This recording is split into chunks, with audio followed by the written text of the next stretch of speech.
Welcome to the Payment Shed podcast, the weekly podcast that dives into the big topics, trends, and people shaping the worlds of payments, fintech, and business leadership, with your two co-hosts, myself, Grant Evans, and Justin Hanna.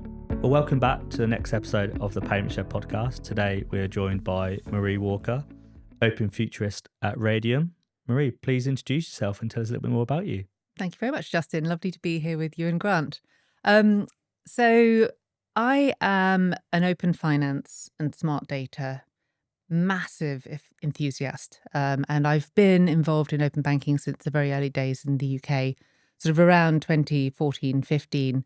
I was running an events and market intelligence company of my own with the wonderful Nick Cabrera, who's still also on the scene, very much involved in smart data. And all of the topics that we were looking at all started to coalesce into this one beautiful big topic, open banking. So things like AML and KYC and financial inclusion and so forth, digital identity, everything started sort of converging. And I became very, very interested in where this was going. I could see early on that it was going to be a global movement. And I've been all in on that ever since. And that has led to the various other bits and pieces I do. So I work for Raidiam, which is a tech company that invented the trust framework technology that underpins the UK open banking technology stack, but also the Brazilian open finance, UAE open finance, confirmation of payee in New Zealand, digital identity verification in Australia. So all real sort of practitioner sort of implementation experience. And then for my sins, I obsessively track and share what I think is interesting on a daily basis, which is what I'm reading or listening to. And it's basically how I keep myself up to date. And then a while back, probably about 4 or 5 years ago, I started sharing headlines on LinkedIn just as something to share, because I'm not a naturally social media savvy person. And I wanted to put something out that would be useful. And then people gradually started saying, you know, that's fantastic, Marie, but could you just give us a list once a day, please? So I started doing this news feed of everything that I've read and a little snippet of why I think it's interesting. And I now have a website which is searchable.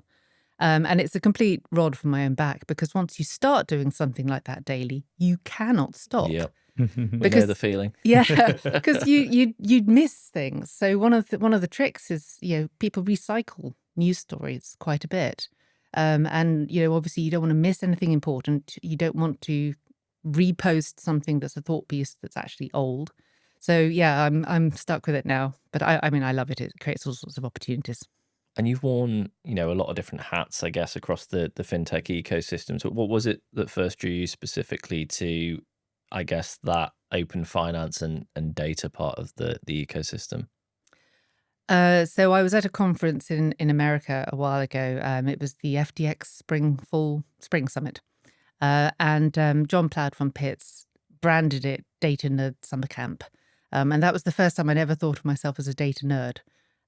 But I think I am. You know, it's not just, most data nerds are technical. I'm definitely not technical. I'm more on the sort of policy, strategic, sort of commercial sort of side. But it was the enabling power of data when you have data portability and mobility with consent. It really empowers people. It improves societies. It has the power to shift economies. And I think it was that big picture. I mean, it's such a fundamental, almost personal data right is the way it's being obviously thought of in some countries. And that has a transformative power akin to, or even perhaps greater than, the internet. So once I sort of saw where this was going and all the threads that are pulling it together and how collaborative it is, how it involves regulators and industry and consumers, and it just fascinated me. And I defy anybody not to be interested in it, because whatever your topic fascination, you can focus in on that. If you want sustainable finance, if you want improvements to health and access to financial services or transport, you know, all of these things are touched on when you look at open finance, because finance is the common thread, payments is the common thread across most of life. But as we start moving into broader smart data, as the UK are calling it, open data as other people refer to it, it really is a topic of our time, and we're really only just starting to scratch the surface on it. You built quite a big community with the Open Future World. What did you learn about connecting innovators with that at a global scale? People are very friendly. If you're genuinely interested, and it helps that it's an early stage technology space, policy space, people want to learn of each other, and it is a very connected movement. So I think finding people with things in common, genuinely connecting them for the sake of doing a connection and moving progress forward rather than trying to monetize it. I mean, that probably explains why our company ultimately didn't survive. But just doing that because it's the right thing to do and because it's really interesting, I think that is what creates a community. And that's one of the things that people have been kind enough to describe as my superpower, because I have a big network and I'm able to leverage that. And I think that is a common thread for everybody in this space. I mean, you guys doing what you're doing with the payments shed, for example, you're giving back, you're helping progress the conversation. And I think that's a common factor when you've got a very innovative young industry. No, that's fascinating. And I guess that you talked about, unfortunately, that company particularly not surviving. Is that what then led into you stepping into the ambassador role that you now have at Raidiam? What was the kind of journey that led you to this position you have now? Yeah, I think it was my network that saved me. So we coming out of, during COVID, obviously we were a business that made most of its revenue from bringing people together. And obviously over COVID, that wasn't possible. So we used quite a lot of reserves. And then we had a massive, hugely fun conference that we decided to do as soon as we came out of lockdown in Marbella. Very nice. The logic there. We must have missed the invite on that one, but I'm sure. It was legendary. The logic there was that if the rules still meant we had to distance, then we needed somewhere with a pleasant environment and temperature that we could do the whole thing outside. But it became, to go back to John Pitt saying Data Nerd Summer Camp, it became Club Med for data nerds. And people didn't leave. I mean, people were still there several days later, which was quite extraordinary. So off the back of that, we were very buoyed up and thought that, we could scale up again, start planning more events. But what we didn't notice was the cooling down in temperature from investors into fintech. And that plus a few things like the collapse of a few banks, Silicon Valley Bank, followed by Credit Suisse, really nixed everybody spending any money. And that's where we sort of got squished. But my network saved me because once we announced that this had happened, I was almost immediately offered a job with Raidiam and started with them 2 days later. Nick started with FDX and has gone on to do a variety of different things. So I think it was very gratifying to see that the value that what we had been doing was held by the community. And it's been a really good match working with Raidiam. A lot of the work that we do at Raidiam is for core infrastructure to enable data sharing. So whether that's a national implementation of open banking or open finance, or any open, or any data sharing for that matter, it doesn't matter, or it's working with enterprises to use the same capability to create much better, more secure access to their sensitive APIs.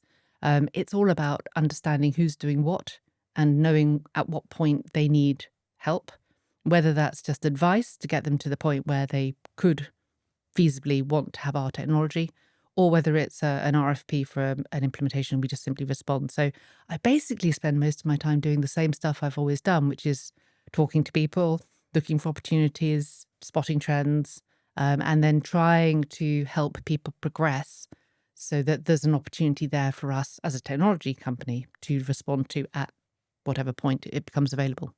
And it's quite interesting. You mentioned there around working for a technology business, your thoughts on where regulation is going and the kind of collaboration between the two. What excites you most around kind of this intersection across payments? Oh gosh, that's a huge question. So I do have I work a lot with regulators as well, because I've got a market progress high visibility of market progress because of the things that I do with Open Conversations. I also teach regulators for the CCAF course on open banking, open finance. So I get to see a lot of the policy roadmaps. Account-to-account payments, it's a complicated one because we have a lot of success around the world in account-to-account payments that don't use open banking APIs. So you've got countries like Thailand and China and so forth, and then you've got the huge success of PIX in Brazil and UPI in India. So there are different ways of getting there, and there are different things that need to coalesce in order for it to work. I think we're still very much at the early stages in the UK and Europe. In the UK, we had huge success with account-to-account payments to pay taxes. And interestingly, that wasn't something the regulators ever thought of when they launched open banking in the UK. Bill Roberts, who was head of open banking at the CMA, once told me that he was talking to Scott, who in Australia, who wrote CDR, and they both said, no, we didn't see that coming at all. But of course, that's been a huge success. Do you think that's because it's something that you have to pay for, though? And they're telling you have to pay a certain way? I think it is. Well, that's why it took off for that. Absolutely. But as a use case, it wasn't even thought of. Whereas if you think about from the government's perspective, from the tax office perspective, if they can get rid of the fees for using the traditional methods, and they don't need to have the same consumer protections and liability frameworks, it just works. So that's been hugely successful. I'm not a payments expert by any means. One of the people I like to read on this subject is Jeremy Light. He's done a very good piece recently with some recommendations of what needs to be in place for A2A via open banking APIs to really lift off. And he argues that it's embedding them in wallets. So I'm sure you guys have got much better views being in the payments. No, I think it's really valid. I think if you want to move out of, again, credit card repayments, a huge A2A growth volume. I think if you unpicked the UK stats, which on paper look very strong for A2A, and actually went, well, what do these all relate to? It would point a very clear picture that it's a very select group of sectors or things specifically that are being paid for. And then, I guess segueing that into what you mentioned before, where you guys have done a huge amount of work, and, open banking in the UAE obviously is taking off. And a lot of it starts with the government or the central bank working together and agreeing a specific mandate that says, no, this is the way we're going to do things. And with the CMA 9, and yes, we've got OBIE, and we've got, moving parts in the UK. I wouldn't say they've all agreed throughout that process, right? And that's part of the problem. In Brazil, the central bank went, PIX is the way we're going, right? And so, yes, this is an amazing success story and huge growth, but that did fundamentally start with the central bank aligning, with the regulators and saying, this is the route we're going to go down. So which markets do you think have been the most successful at this? And are those fair observations for me as to the why of that, do you think, or is there more to it? I think you're absolutely right. I mean, the UK has gone further than Europe because of the way that we implemented open banking. It was a competition remedy for a start because the CMA wasn't happy with the way that retail banks were operating. So the driver was for more competition and to level the playing field for new entrants. So they did it in a very prescriptive way. They prescribed and provided technology, standards, the regulations, deadlines. They provided funding, which of course we know is has been contentious, and we still need to know what the future funding model is going to be. So by being prescriptive and by doing it to remedy something that was seen to be wrong with the existing financial status quo, we were able to progress further and faster than Europe. The countries that have really gone for it, as you said, Brazil has been the poster child. The central bank had a very clear vision about inclusivity and social benefits, and they basically provided everything that the UK had, but they also went further. So they did things like enable conformance checks, which again is something that Raidiam has been involved in. So it's all very well and good having a standard for the APIs, but even if people build to that standard in good faith, you're not going to necessarily get it right. It's a bit like fake Lego and real Lego. Anybody who's ever had a kid bring a fake set home spends You the just rest of their know. life taking the pieces out because they don't quite fit.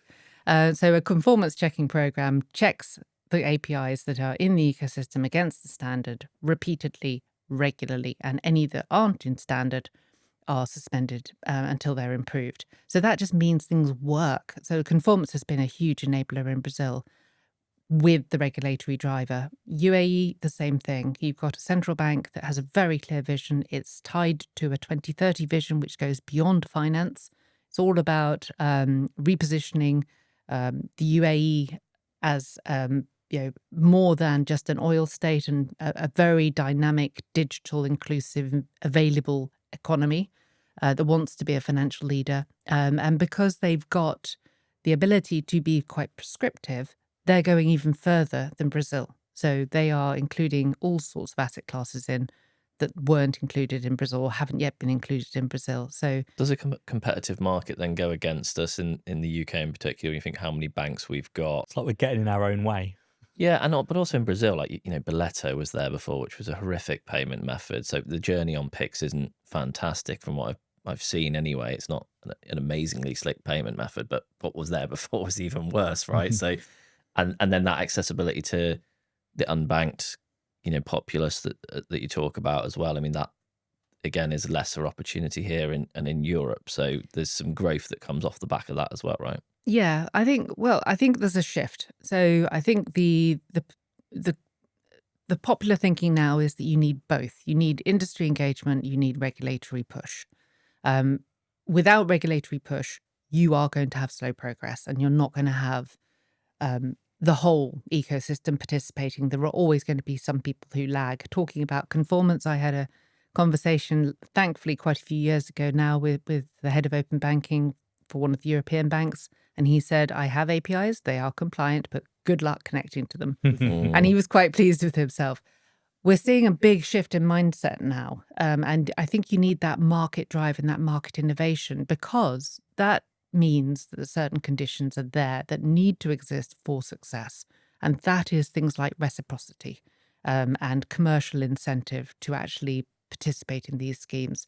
I'm seeing banks in the Americas who are not regulated to do open banking, who are now voluntarily pursuing a data-in strategy, where they're trying to create these ecosystems within ecosystems in order to get better products and services for their customers. And they're doing that because they can see the commercial value. In India, you know, when you're thinking about, you know, open banking for good and reaching the unbanked or the underbanked, one of the things that I liked in India, in the model that they have with the account aggregator model, is that some of the banks, the incumbent banks, are using the API calls from third parties as an indicator that their customer is shopping around for credit. And then they offer proactively a better credit deal to that customer. So it's a great when we idea. get that, that dynamic where people are seeing it not as a compliance exercise, but as an opportunity and also an inevitable future direction of travel. I mean, I don't know about you, but my kids, they're late teenage now. They know the value of their data and they closely protect it. I know it's opposite. You know, they might be, they're math students, so they might be the opposite of the norm. But in the future, it's very likely that reaching consumers is going to be on their terms with things like personal data stores and wallets. And you're going to have to be competitive. You're going to have to be offering the right propositions at the right time and having that really good, vibrant financial community in order to be a success. I think that might be the greatest Apple advert of all time that they did, where that girl's got all the people kind of beaconing her business and she's just making them disappear when it's talking about when they were bringing that feature of, no, you can't access my data into their applications. Well, you see that. I mean, so in terms of use cases, things that save people money, things that save you time. I mean, time and money, that's the sort of dynamic duo for any small business. Consumers tend to go for things that save them money.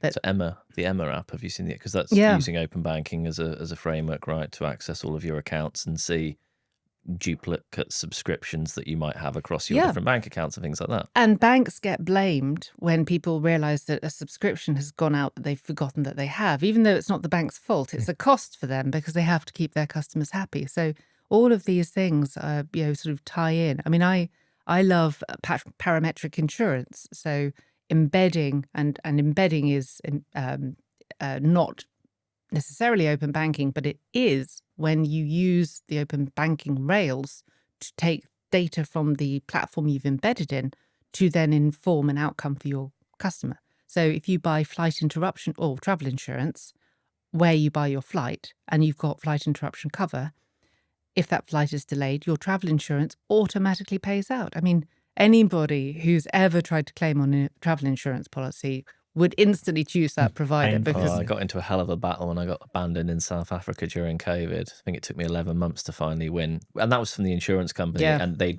belatedly added a COVID clause into their contract. But fortunately, I managed to just about find the original contract that came with mine, and it showed clearly they hadn't added these terms in about basically, being abandoned in the event of a pandemic. It comes back down to customer journey, right? And the experience you have as a consumer. You mentioned there before around time and money. Like we look at Uber, it owns no taxis, but it's the biggest taxi platform. You look at Airbnb, has no actual hotels, but it's probably the biggest platform out there for booking, right? Because it saves the consumer time and money from having to go out and do the deep research that no one really wants to do anymore. Absolutely, and those are two examples I use quite a lot when I speak at conferences, particularly to industries that aren't yet doing a smart data scheme, or where it's not expanded to cover those particular areas. There wasn't open transport when Uber set themselves up, and they completely disintermediated the business model for taxis. Nobody gave them permission. They just had a snazzy payment app and two individuals agreeing to share location data. So you don't know what's going to come next. And just because it's not regulated or set up that way in your country doesn't mean that you can relax and wait for it to happen. So I think you should always be thinking about, how can I improve things for my customer? What data sets can I bring in that would enhance the product or service offering that I have? And what's the blue sky thinking? Who could disrupt this? And what should we be thinking of doing? A lot of it has been and will continue to be a cultural change as well, in terms of how you view the data that you hold on your customers, and whether you should be working with partners and other third parties. Something we like to ask to individuals that work within that open banking ecosystem as well, and I think particularly poignant for you being data side, because the conversation always pivots back to A2A and pay by bank, right? But the sector is so much bigger than that and provides so much more, and we've already touched on some of the benefits. But do you feel we fundamentally not marketed the data side well enough to this point, particularly in the UK market? Yes and no. Yes, because we haven't marketed it at all. And also we called it open banking, which, as everybody has discussed a lot, is really counterintuitive. When you tell people to be very secure with their data, it doesn't encourage people to participate. But not in the sense that I think the way that people really engage with stuff is when the value proposition is really clear. So, and a lot of the time that comes with a solution that makes sense to people. So one of my favorite projects we're just kicking off now, which I've been trying to get off the ground for several years, is open property. So digitizing home buying in the UK. There's a brilliant organization called the Open Property Data Association. And there are a lot of acronyms in this space, so I won't list them all. But suffice to say, the regulators, the government, and the industry have been trying to work out how you can digitize home buying. And the goal is to significantly reduce the risk, time, and complexity of purchasing a house. And it's using exactly the same trust framework style approach. Raidiam's providing a sandbox for it. We're kicking off at the moment. There's also a CFIT coalition kicking off for the same thing. So the government announced digitizing property data a week or so ago.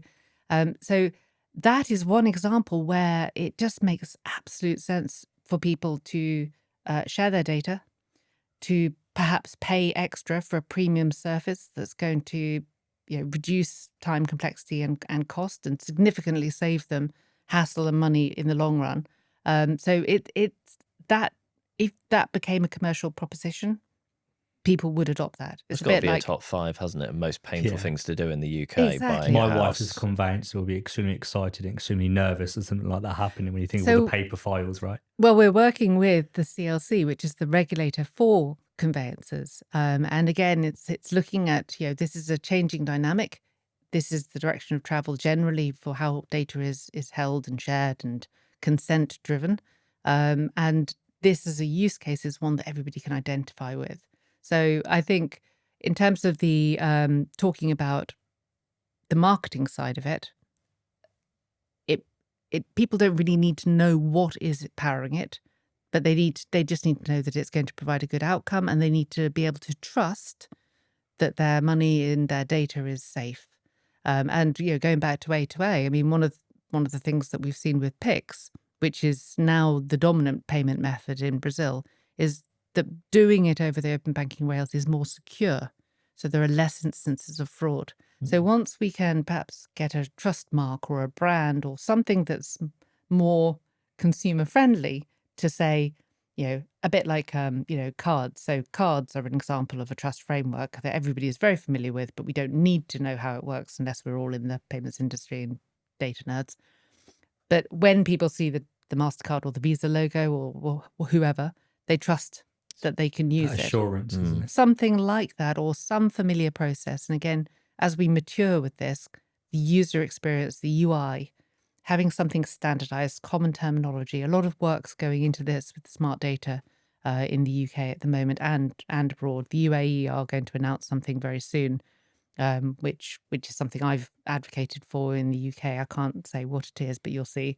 But that again is to really sort of encourage consumers to understand what they're consenting to and that it's secure and fit for purpose. And we've talked about lots of different regions and geographies, and standards and regulations may not be the most glamorous thing to talk about in some ways, but how important are those global standards when we're building a true open finance ecosystem? Massively important. If you don't have standards, it's not scalable. So you can't have interoperability if people are building to different standards. It increases cost complexity. It provides a barrier to competitiveness. So standards are absolutely critical. One of the things that we've seen in Europe, which the European Commission are kicking themselves about, is that they allowed data providers to build to 3 different standards. 75% built to one and 25% to the other 2. So they'd like to now say it's just this one, only build to that.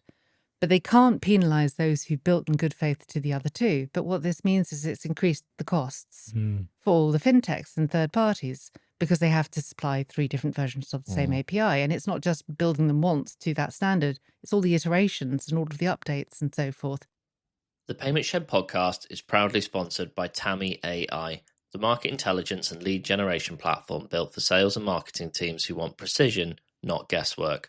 Tammy helps businesses identify their best fit prospects, gain deep market insights, and boost revenue growth. And it really has become the go-to solution for the payments and fintech industries. Both Justin and I have used the tool in previous organizations that we've been in, and we really can't recommend it highly enough. There's a link in the bio to click on the Tammy website and find out more about their product. You really won't regret it. Is that regulators leading that charge then? Or is it kind of the industry itself that's having to drive that momentum? I think it'll probably be both, but it's simpler if the regulator specifies standards because they're looking at interoperability already with other countries and with other sectors. And there are dominant standards that are emerging. So FAPI2 is the security standard that is dominant. And they very purposefully renamed it when it was first put together. And Raidiam's Ralph Bragg was one of the people who contributed to writing this standard. It was called the Financial Grade API, the Financial API, and then they changed it to Financial Grade API. So basically saying this is secure enough that it is trusted by the financial services sector. Therefore, it will be secure enough for your sector, because they didn't want it to just be a financial API. But yes, and the work in standards is really quite advanced. So there's already a standard for interoperability called OpenID Federation. Most of the standards work is open source. It's very collaborative, so it's all a movement for good. There's a huge amount of work being done on a potential future identity standard. So all of this really sort of helps move us forward in a way that people can build to and innovate to. And that having that, to just give name check to the other Raidiam founder, Barry O'Donoghue, he has a very useful sort of analogy. He sort of talks about plug sockets and plugs. And if you have a plug that actually fits into the plug socket, you don't need to carry around international adapters and so forth. So you can see that it just becomes a seamless way for connectivity that isn't every bit. You really can't argue against it. It's just, have a standard. And Get open everybody to banking build to it. feels like it could get there quick. We talk about the trusted brands of the card schemes, but something acquirers have often struggled with is moving into new regions, getting new domestic acquiring licenses. There's there's different regulatory frameworks, there's different interchange fees, there's different scheme fees for different markets. Open banking does certainly strike to me have an opportunity to fix some of those problems if we remove some of the fragmentation, but there obviously has been a little bit of fragmentation that's crept into the open banking ecosystem as well. Is that slowing adoption down at the moment? Any fragmentation slows down adoption. So yes is the answer to that. But there are some very encouraging, and again, I would say it's still relatively early. When we look at contactless cards as an example, how long that technology was around before it suddenly took off. The same, I think, we'll see with open banking and open finance. But there are some really interesting pilots. What's the risks do we need to be aware of? Kind of, we talk about extend these open principles just more than open finance. What's the risk of open up to other sectors and industries? So I think you have to, there are two sort of key risks. You've got security and you've also got consent. So making sure that the principles that are guiding that opening up are based on consumer-centric outcomes, making sure that you have technical certainty of who is in the ecosystem, what they are allowed to do, for what purpose, for what duration, what do they do with the data once that purpose has expired, particularly when we start looking at smart data and daisy chaining into complex cross-sector ecosystems, managing that consent, keeping that consent attached to the data. All of these things to sort of minimize risks is really important. Again, there's lots of interesting work going on that, and the regulator has to play a role. But in terms of the using things like trust frameworks to technology, trust framework is a set of the rules of the game. The technology that can implement that technically is really important, because that way you have a higher degree of control and an auditable trail, which actually is more secure than some of the methods for payments, for example, at the moment. So going back to standards, FAPI2 is mutual authentication, whereas in a lot of the payments journeys, the data requester, the payment requester, has to authenticate themselves to the account holder, the bank, but not the other way around. So having that mutual authentication is another sort of way of improving or reducing the risks. Are there cultural differences in different geographies around, trusting that shift to a truly open data economy as well? Yeah. So again, I think this comes back down to making sure that people understand what they're consenting to. There is a clear value proposition. It's appropriate use of their data, so data minimization. All of these things will gradually seep into the culture, and as we become more familiar of ways of doing things. So, to go back to some of the sort of early disruptors like Uber and Airbnb, once you've got your head around this new way of booking a hotel, it's quicker, it's easy, it's cheaper. People adopted it very readily. So there are cultural shifts, but I think the more propositions start emerging on the market, and the more that the regulator enables things that haven't been possible. So going back to payments, VRP, or commercial VRPs, as we're talking about in the UK. So we had sweeping VRPs under the mandate for open banking, which is me to me. But it really becomes So valuable. tangible use case for that, just for our listeners, when you say me to me. Me to me is moving some money from my current account into my savings account, or my savings account into a different account, in order to do something within my own financial world. That's a sweeping VRP. A commercial VRP is things like repeated payments for things like utility bills, where the utility provider can actually call the money instead of a direct debit. And there are some significant benefits to that in terms of the speed of it, and various other sort of efficiencies. And what's the latest state of play, from your side as far as commercial VRP is concerned? Because there is a lot of mixed messaging around commercial VRPs in the market. But I think we can trust the advice of Marie Walker on this. So. Oh, well, I wouldn't, because I'm not an expert on VRPs, but they've done some very good work with Open Banking Limited on CVRPs. There's a coalition of providers who are funding the work. They did a report recently into the opportunity, and also there's been some modelling on the commercial frameworks for what this would look like in order to provide the right incentives to move people off cards and direct debits and into VRPs. If any of your listeners want to actually read it from a more authoritative source, if they go to my website, which is open-conversations.org, and put in CVRPs, you'll see the work that OBL have done and the recommendations on that. Do you think there'll be commercial VRP payments in the next 12 months? I'd hope so. I think they've put a lot of groundwork in, and there's a massive coalition of the willing. The funding's there, the regulations have sort of moved to allow for this. We've got the Data Use and Access Act, which has set the groundwork for the right playing field. Certainly in terms of some pilot activity, I would expect to see movements forward in the next year. I think there's a misconception around how quickly it would, even if you assumed all the banks are enabled to take on direct debit with CVRP.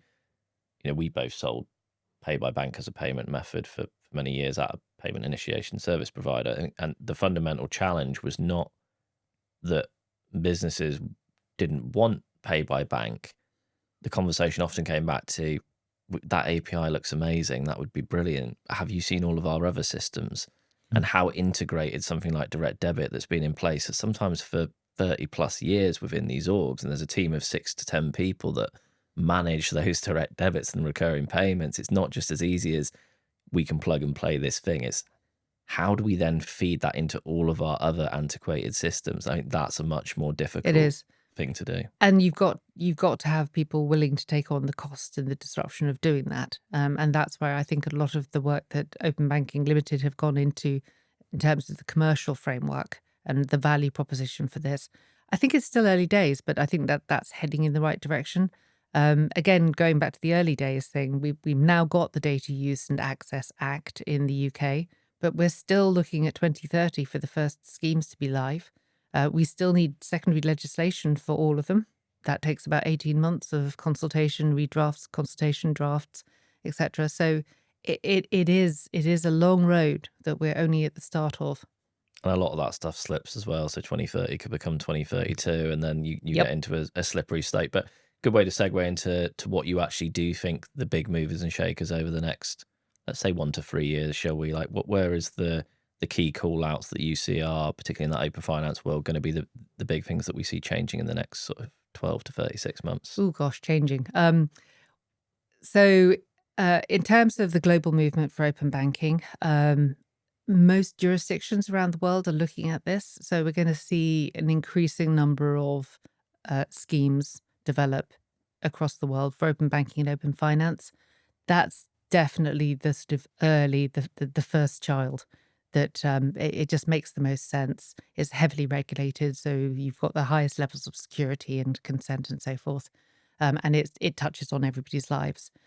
So the use cases that really sort of have gained traction and are continuing to gain traction there are things like access to credit. a more holistic experience for small businesses in terms of credit, but other accounting, payroll, and so forth. Those are all hugely beneficial use cases, and they will continue to grow.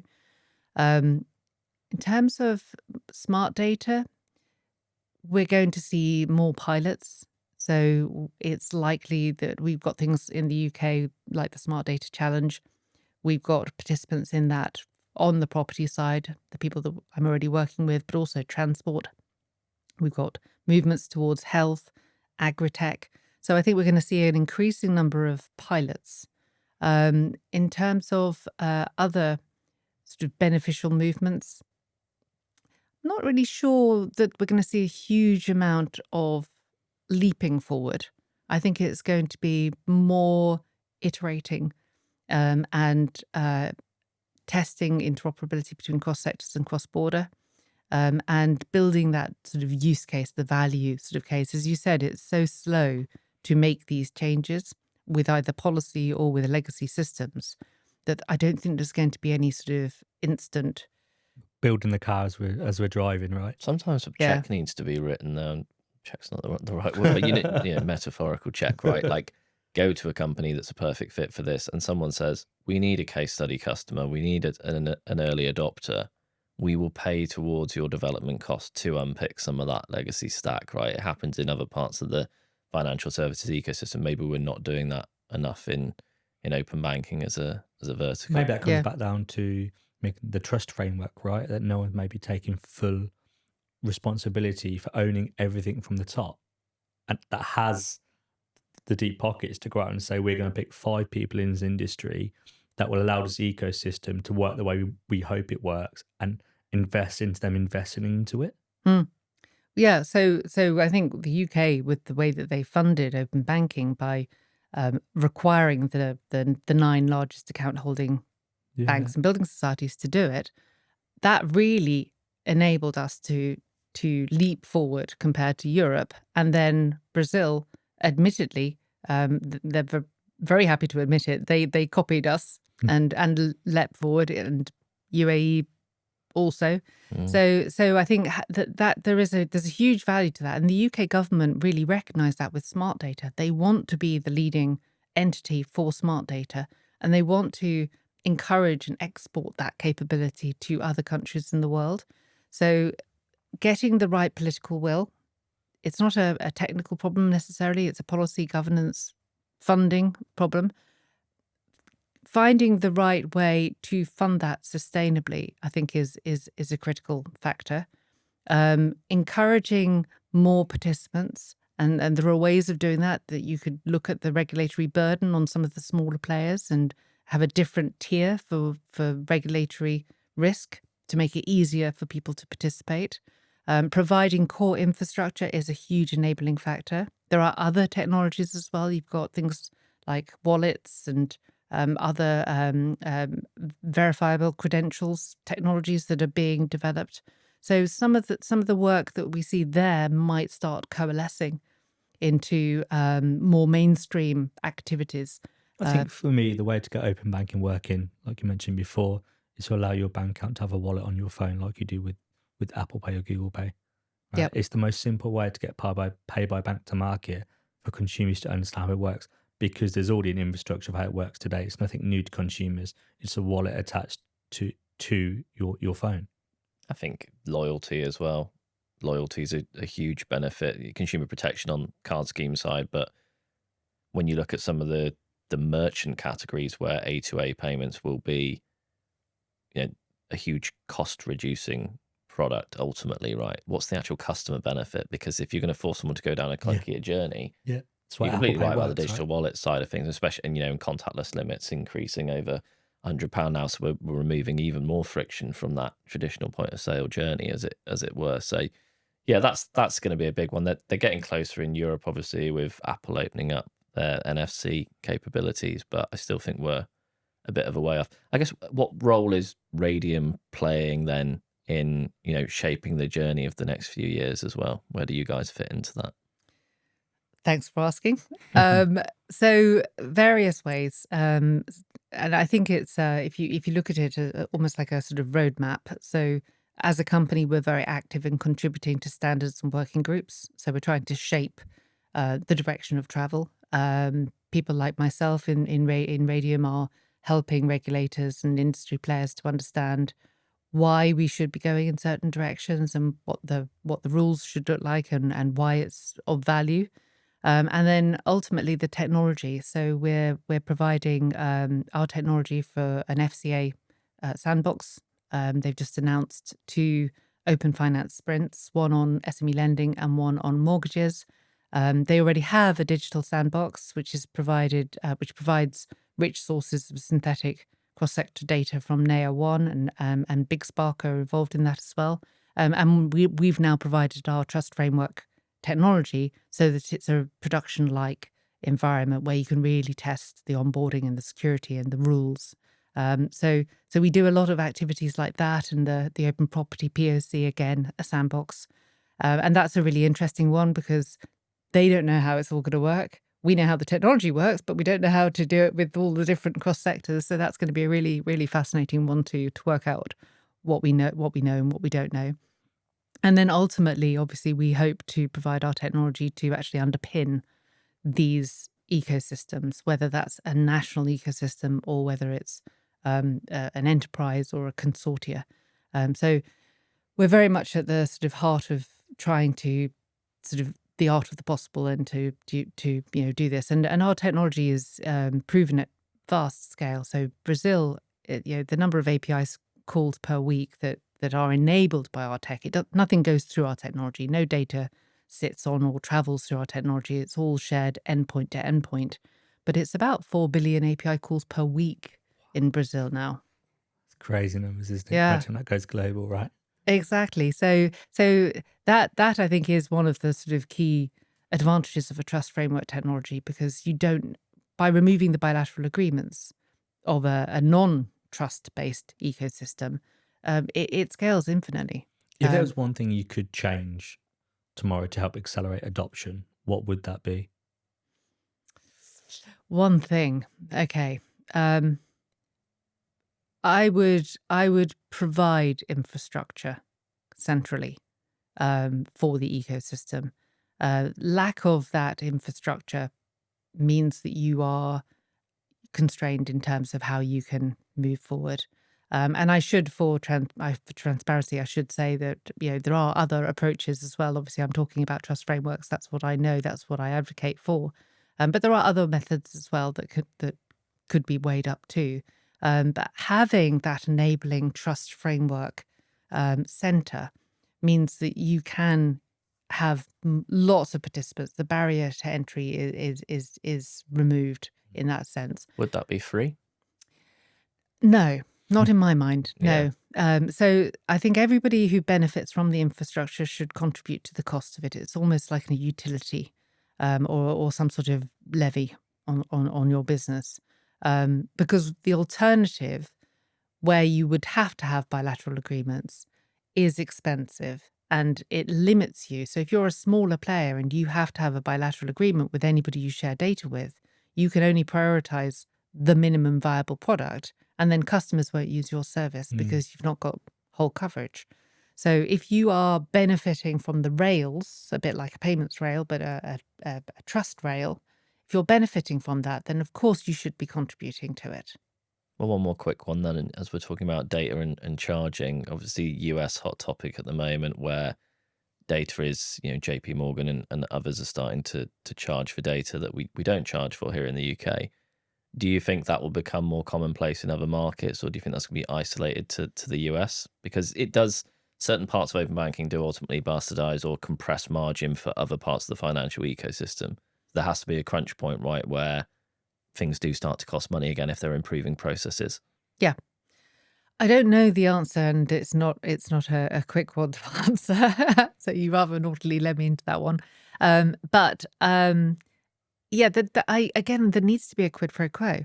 So the way I like to think about it is there are certain sets of data where people ought to be able to access it. So raw data about their finances. There's a misnomer in terms of who owns it. The bank does actually own that data, but the person should have the right to access it and port it. That's not the way it's explained in the market It's at all, not, is but it? there's a very good article, and I can't remember who wrote it. It might be Alex Johnson, who I also rate very highly. Somebody wrote a review of who actually owns your data. There is an ethical data right to the data, to move the data, and that exists in the US already with Frank Dodd's, which 1033 is based on. But if you've enhanced that data, or if you're providing that data to somebody for a commercial benefit, then you should be able to, premium APIs, make some charge for that. And if there's a cost to you, I mean, one of the things in the UK that the banks quite rightly have been frustrated by is that they get a lot of API calls from players who have very, very big competitive players like Apple, who have an open banking license. And they have a cost when they have to answer those calls. And the volume has been extraordinary. And yet they're not allowed to charge, or they're not allowed to restrict access to the data to those providers. So again, it comes down to a fairness, appropriateness, and what outcomes you're seeing from it. If somebody is calling data from you for a commercial product, and it's a cost to you and they're benefiting from it, then obviously there ought to be some sort of exchange of fees for that. How in Brazil, there's a fair usage charge. Everybody contributes to the cost of the infrastructure, which is weighted by size and the number of API calls. So the smaller, more innovative, are not. Yeah, they're That's not. a great, like, they're getting it very right out there, aren't they? It just I mean, makes sense, doesn't yeah. it? It just makes sense. Yeah. So before we wrap up, Marie, we've got one of our favourite parts of the show, the shelf of shame. What frustrates you in the payments and fintech world? Please bring yours to the shed. Okay, hopefully you'll just agree with me on this one, because I think it's quite agreeable. I'm guilty of this myself as well with my Open Conversations newsfeed. There is a tendency to be overly optimistic and looking for positive reinforcement all of the time in open banking. We're all, those of us who are in open banking are all, to a degree, early pioneers. And we're looking for validation that we're going in the right direction and we're doing the right thing. So I would say that is my shelf of shame. It's quite hard to find genuinely analytic, constructive unpiecing of what's going on and what's wrong or what needs to happen, or realism. So obviously, when you're a pioneer, you need to be optimistic. But if you want to be successful, you have to be realistic. So I think constantly looking for that positivity is something that doesn't necessarily help us all of the time. Feels like a very British nomination. Like, not be quite so optimistic and seek validation. It's all doom and Everyone stops gloom. smiling when it comes to open banking. No, I do agree. I think sometimes you just need to be a little more realistic around what we're working on, where we're getting to, and take that step back and go, is this what we first thought we were going to? Visions can change, the way you get there can change, but is always going to add value to what that end goal is. Yeah, and how long is it going to take us to get there? So yeah. I mean, that's why I called myself an open futurist. When I joined Raidiam, they said, well, what job title do you want? And I said, well, yeah, it tied with my previous company, Open Future World. So it was something I'd already started using. But basically, it was looking at where we are and where we're going, and then what there should look like. And I think having a more realistic understanding of how long it might take us to get there, how much it's going to cost, all of the sort of bits and pieces that need to happen, and then treating ourselves, maybe this is the un-British bit, treating ourselves more kindly about how far we've come already. I think that also ends some of the conversations, or shuts down some of the conversations about it hasn't worked, or it's not going to work, or whatever. It's having that more realistic vision of where we are and how long it's going to take to get to where we want to be. I think we can put it on there. I think we can. Well, thanks for coming in today, Marie. Where, just finally, can people come and find you, get in touch, find out a little bit more about Raidiam and your newsletter as well? Thank you. Well, LinkedIn is my spiritual home, and raidiam.com has a wealth of information, not just on the work that we're doing and our technology, but also a developer portal with all sorts of useful tools for developers. So that's somewhere to look. And then open-conversations.org is my passion project, and it's searchable by any keyword. I'd really urge people to use that. I use it even myself to remind myself of what's going on. Yeah, it's a great resource. Thank you. Use it every day. Well, thanks very much for joining us in the Marie. Payment Shed. Thank you very much. It's been a pleasure talking to you.